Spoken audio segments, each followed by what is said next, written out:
नमस्कार दोस्तों, हेलो। आप लोग कैसे हो? मैं पुष्पेन TRG एकेडमी से मैं अपने YouTube चैनल पे आप सभी का हार्दिक स्वागत करता हूं, अभिनंदन करता हूं। आज मैं पुनः आप सबके समक्ष प्रस्तुत हो रहा हूं। मैं आज आप लोगों को यह बताने का प्रयास करूंगा कि संघ लोक सेवा आयोग के द्वारा जो सिविल सर्विसेज परीक्षा होती है उसका पैटर्न क्या है, उसका पढ़ाई का तरीका क्या है और साथ ही स्टेट PCS और अदर परीक्षाओं के बारे में। तो सबसे पहले हम बात करेंगे संघ लोक सेवा आयोग द्वारा आयोजित सिविल सेवा परीक्षा के बारे में। यूपीएससी द्वारा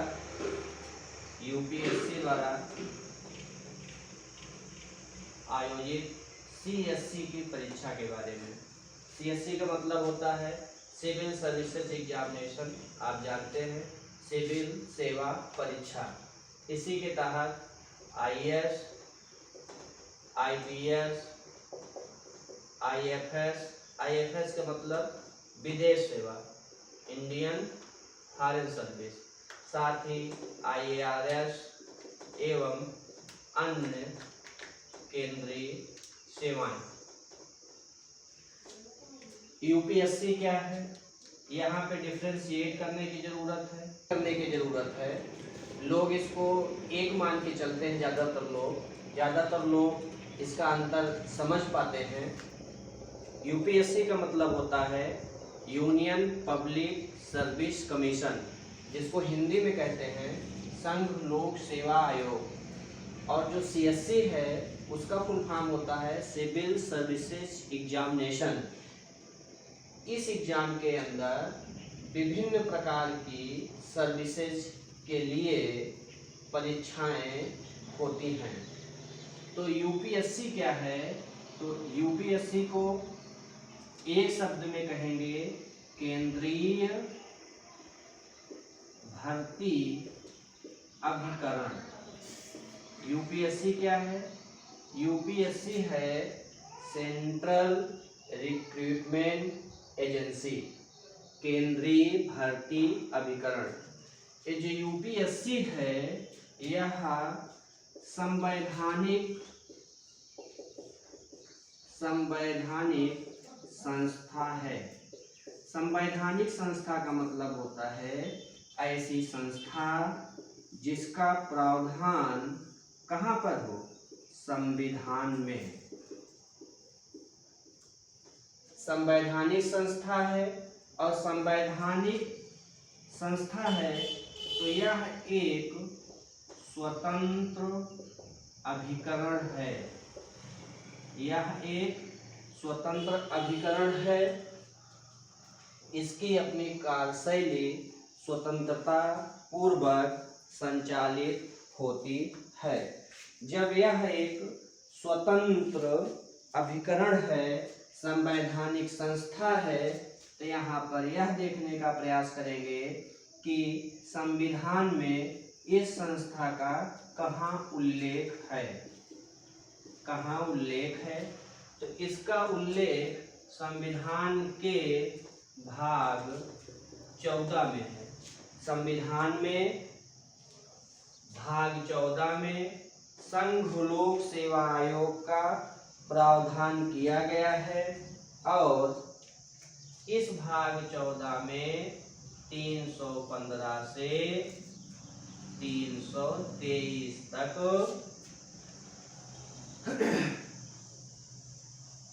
आयोग से संबंधित प्रावधान किए गए हैं।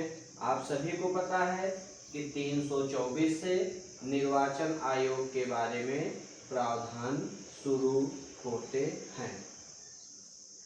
हम आपको बता रहे हैं कि यूपीएससी में और CSC में क्या अंतर होता है। हम आपको बताने जा रहे हैं कि जो सिविल सर्विसेज एग्जामिनेशन होता है उसकी प्रक्रिया क्या है, कैसे एग्जाम होता है, कितने चरणों में होता है, कहाँ पे निगेटिव मार्किंग है, कहाँ पे निगेटिव मार्किंग नहीं है, कहाँ पे वस्तुनिष्ठ प्रकार के प्रश्न आएंगे और कहाँ पर सब्जेक्टिव प्रकार के प्रश्न आएंगे। उससे पहले हम आपको यह बताना चाह रहे हैं कि आप जिस एग्जाम की तैयारी करते हैं उस एग्जाम का क्या नाम है। तो उस एग्जाम का नाम CSC है, सिविल सर्विसेज एग्जामिनेशन, जिसके तहत IAS, IPS और IFS तथा अन्य अनेक प्रकार की केंद्रीय सेवाएं आती हैं। यहाँ पे एक और टर्म आ रहा है, केंद्रीय सेवा। केंद्रीय सेवा क्या है, तो केंद्रीय सेवा को भी आगे समझेंगे। केंद्रीय सेवा और अखिल भारतीय सेवा, इन दोनों टर्मों में भी अंतर समझेंगे। सेंट्रल सर्विसेज और ऑल इंडिया सर्विसेज का भी अंतर समझेंगे। पहले UPSC और CSC का अंतर समझ रहे हैं। UPSC क्या है, यूनियन पब्लिक सर्विस कमीशन है। यह एक स्वतंत्र भर्ती अभिकरण है, यह संवैधानिक संस्था है, यह केंद्रीय भर्ती अभिकरण है और इसका प्रावधान संविधान में है, इसलिए यह संवैधानिक संस्था है। इसका उल्लेख संविधान के भाग 14 के तहत अनुच्छेद 315 से 323 तक में इसका वर्णन किया गया है। अब ये जो UPSC है, यह केंद्रीय भर्ती अभिकरण है। तो इसका मतलब यह है कि यह अनेक प्रकार की परीक्षाओं का आयोजन करवाने वाली केंद्रीय संस्था है। उसी में से एक परीक्षा सिविल सर्विसेज एग्जामिनेशन है। तो अब यह आशा करते हैं कि आप समझ गए होंगे कि UPSC और CSC में क्या अंतर है। UPSC क्या है, स्वतंत्र संवैधानिक संस्था है, केंद्रीय भर्ती अभिकरण है, जो विभिन्न प्रकार की परीक्षाओं का आयोजन करवाती है, जैसे NDA, CDS, EPFO और CSE।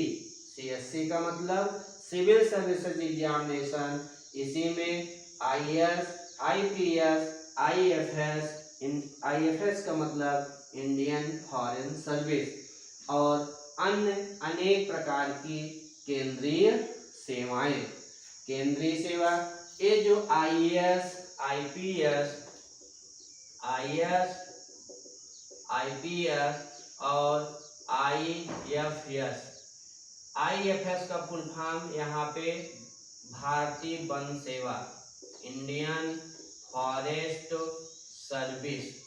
इंडियन फॉरेस्ट सर्विस का मतलब भारतीय वन सेवा, भारतीय प्रशासनिक सेवा, भारतीय पुलिस सेवा, ये तीनों अखिल भारतीय सेवाएं हैं। ये सेवाएं कैसी हैं, ऑल इंडिया सर्विसेज हैं। इसके अलावा अन्य जितनी भी सर्विसेज यहाँ पर हैं वो केंद्रीय सेवाएं हैं। यहाँ पर दोनों में अंतर है, जो अखिल भारतीय सेवाएं होती हैं और जो केंद्रीय सेवाएं होती हैं। यहाँ पे आपको ये जानने की जरूरत है कि अखिल भारतीय सेवाएं कौन कौन सी हैं, तो आप ये जान जाइए।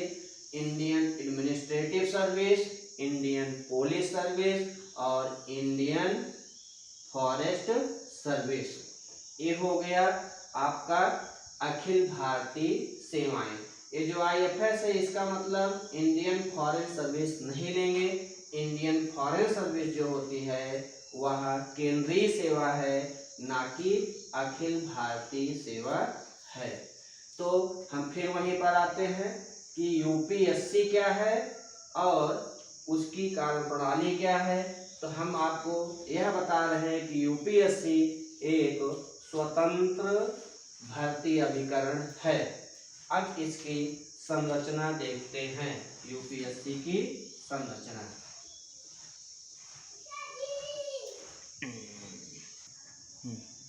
जो यूपीएससी है इसमें एक अध्यक्ष होते हैं और सामान्य तौर पर 10 या 11 सदस्य होते हैं। सदस्यों की संख्या, यूपीएससी के सदस्यों की संख्या संविधान में तय नहीं है, संविधान में वर्णित नहीं। तो जब संविधान में वर्णित नहीं है तो इसका मतलब है कि कैसे निर्धारित होगा कि संघ लोक सेवा आयोग में कितने सदस्य होंगे। तो इसका निर्धारण राष्ट्रपति कर सकते हैं। भारत के राष्ट्रपति यह निर्धारित कर सकते हैं कि संघ लोक सेवा आयोग में कितने सदस्य होंगे एक अध्यक्ष के अलावा। वैसे वर्तमान में 10 सदस्य यहाँ पर हैं। ये जो सदस्य होते हैं इनकी योग्यता भी निर्धारित नहीं है। सदस्यों की योग्यता भी कहाँ निर्धारित नहीं है? संविधान में। और इनकी योग्यता के बारे में वहाँ पर क्या कहा गया है? यह कहा गया है कि जितने सदस्य हों उनमें से कम 50% सदस्य केंद्र या 50% सदस्य केंद्र या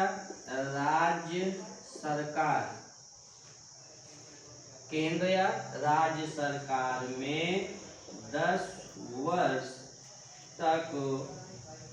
वर्ष तक सेवा किए हों।